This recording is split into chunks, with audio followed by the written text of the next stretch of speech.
Hi everyone! Welcome to another episode of Controller Mods by the Frag Dolls. I'm Sabre of the Frag Dolls, and I'm really excited to come back and do another controller mod episode for you guys. This one is the first I've ever done of the new gen consoles, right? So today we're going to be looking at the Xbox One controller.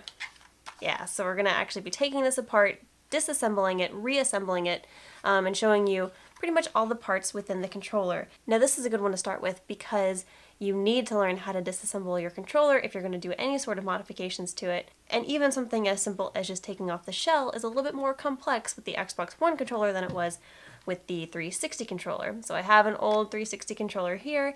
I'm going to take this apart and show you sort of side by side exactly the differences between the two and what to expect and how they're different and how the Xbox One is a little bit more intense than the Xbox 360 one. So let's get started.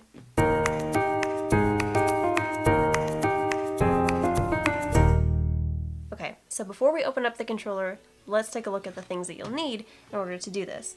So first and most importantly are the torx screwdrivers that you need to take out all the screws holding the Xbox One controller together. So I have a T6 regular torx screwdriver here as well as a T8 security torx screwdriver, and it's not exactly in screwdriver format, but it will certainly do the trick. So everything is on this handy dandy little contraption. I don't even know what to call this. But I got this at Harbor Freight for about $5, so it's really not too expensive. So this does have a regular T6 screwdriver and it has a T8 security, which has a tiny little divot in the top, which means that it's a security style screwdriver. Okay, so these are very important. Also, I have some tweezers for pulling apart different little tiny things. And then I have a flathead screwdriver, just a really tiny one that I can also stick into places and help pry things open, and then a couple of other smaller screwdrivers as well, just in case I need them. So first, taking a look at the Xbox One controller, the front part is all one big flat piece, which is nice. You flip it to the side and you see there are a couple of lines indicating that this is a separate piece right here. Same thing on the other side, and then there is the backing for the battery pack. Well, a battery pack goes in it or batteries go in it, and this is just the part that keeps it in place. So take that off and you see there's a sticker back there. It's actually hiding one of the Torx 8 security screws in there. So get something flat like a flathead screwdriver, or if your hands are small enough, you can stick your hands in there and start taking out that sticker. Now you want to be a little careful with that sticker.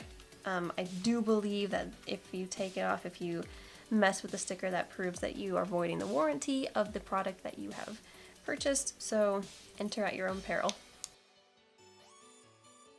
So now we're going to just worry about the T8 security screwdriver. And you can take out this first screw in the back.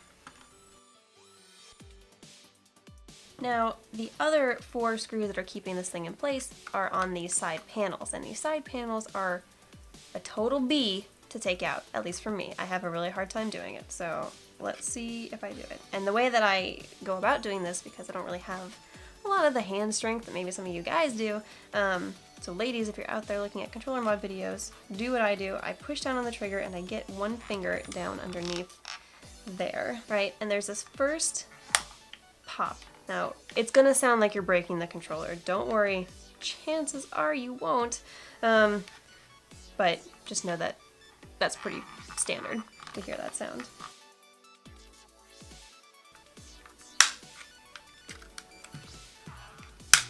Whew! It only took me like 5 minutes. Do the same thing, push the trigger down, put your finger underneath that flap, and then take your flathead screwdriver, pop it out a little bit, all the way down into the back, and then underneath,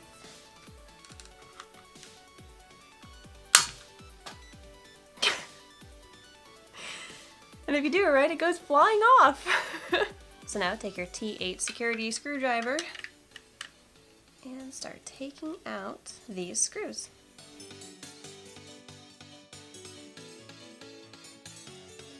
Okay, so now we've taken out all the screws that are holding the case on. So now we can pull out the back. Pretty neat. Put that to the side. Ooh. And we can take off the front. Okay, so these are the 2 biggest pieces of the Xbox One controller, and this is the way it looks without the case.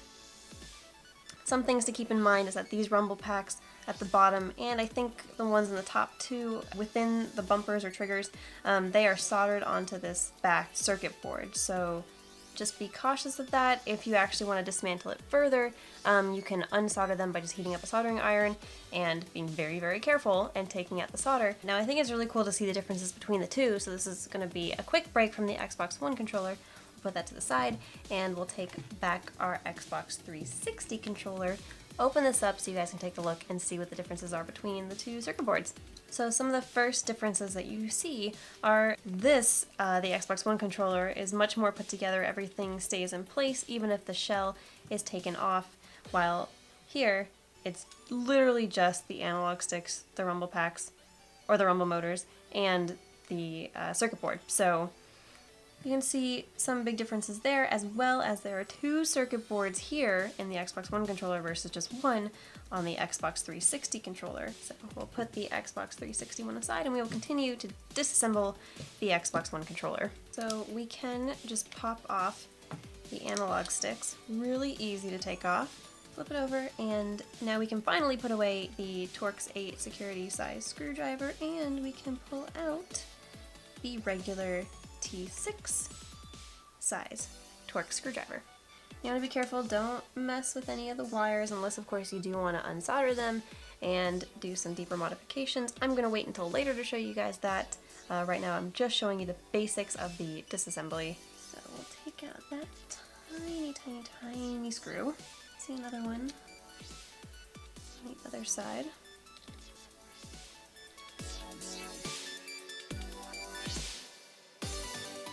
Okay, so now that we've taken out 4 of the screws, at least all the ones that we can see and easily get to, we'll flip it over to the front and we'll take off the D-pad. So this D-pad has the silver ring around it to keep it together, so you just take a flathead screwdriver and just use it to kind of pop up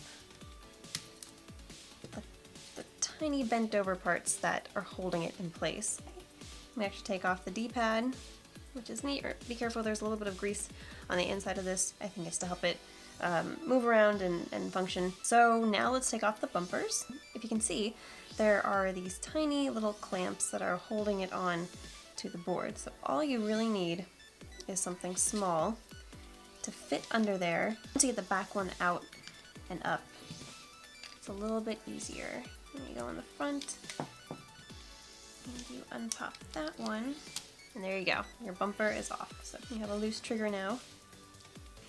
And do the same thing with the left bumper. So go behind it and get the harder one out first. Okay, so you pop out that one, go to the front.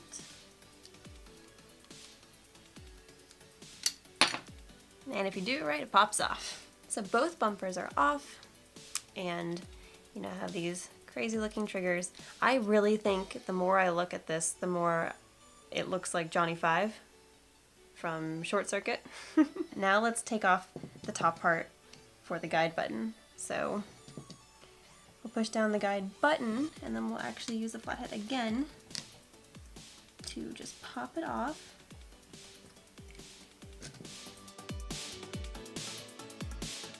So I'm going to leave everything intact, but at this point you would start prying off the back circuit board from the top one, take out the rest of the screws, take out that front circuit board, and then you have access to actually change out your buttons, the guide button, the back and start buttons, whatever these new buttons are, and then the triggers as well. I want to leave everything intact, and I'm going to show you how to put it back together from this point moving forward. So the first thing you want to do is put back your sync button. Make sure this long end goes into the crevice right above the guide button. Then you take the guide sheath, I guess we'll call it, and we just stick that back, and it just kind of clamps right back in place. Step 2 is putting back your bumpers, this long piece that juts out the side. Stick that underneath the guide button area, so you want to make sure that you get one end in and then the other one. So let's flip it over and look at the back, and we'll stick that back one in first, and the front just kind of clamps into place as well. Make sure that it functions the way it should. And make sure you don't hit any of these wires that kind of come up the front. Those are wires that are important in connecting the rumble motor in the trigger to where it is on the circuit board. And then same thing here, we'll stick the bumper in a little bit, and then we will get that back connection in, make sure that it functions on the top. Okay, so both bumpers work. It's a lot easier to put it together than it is to take it apart, in my opinion. So we'll go ahead and put the D-pad back in. So just lay that flat where it's supposed to be, and then make sure that this flat bent piece is at the bottom, and this one with 2 divots is at the top. And that really is just there to keep it in place. And just stick on the analog sticks. There we go. Make sure that those function. And there, the front is put back together. So now we're going to reinstall all of the T6 screws with the T6 screwdriver.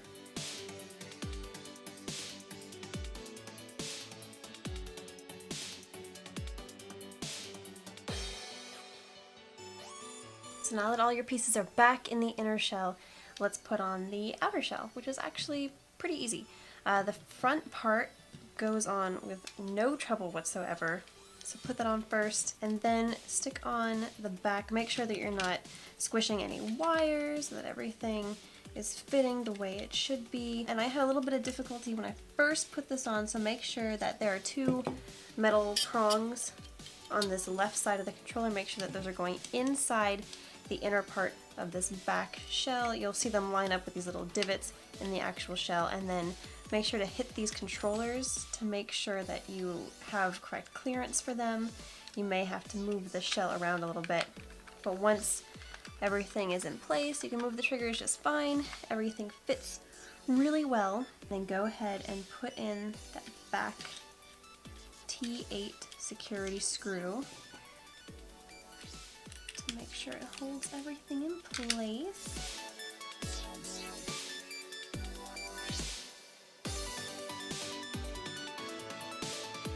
The front and back of the shell is on. So now much easier than taking them off, you clip them back on. Easy enough.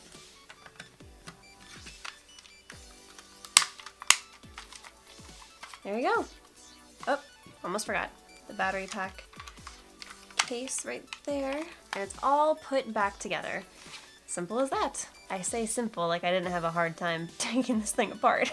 But as you can see, it's a lot more complex than the Xbox 360 controller, even though the 360 controller looks cool. This one I think is cooler on the inside, but it is a little bit more robust. That's everything. Thanks so much for watching. I hope you guys are able to take apart your controllers safely and do all sorts of modifications on them. I don't condone modding them to cheat in games, but I do like aesthetic changes. So if you're changing your case, if you're adding lights, things like that, I love it. Send me pictures, let me know what you guys are doing. Leave comments below if you like this, and if you want to see more controller mod videos, I have a couple more planned in the near future. So like, subscribe to keep up, and I hope to see you guys soon. Thanks for watching. Hey everybody, Esper of the Fragles here, and as you can see, I have a very special sleepy buddy. This is Mulder, my brand new kitten, and I thought it'd be really fun to do a gaming goodies on a Rabbids themed kitty care. So let's get started.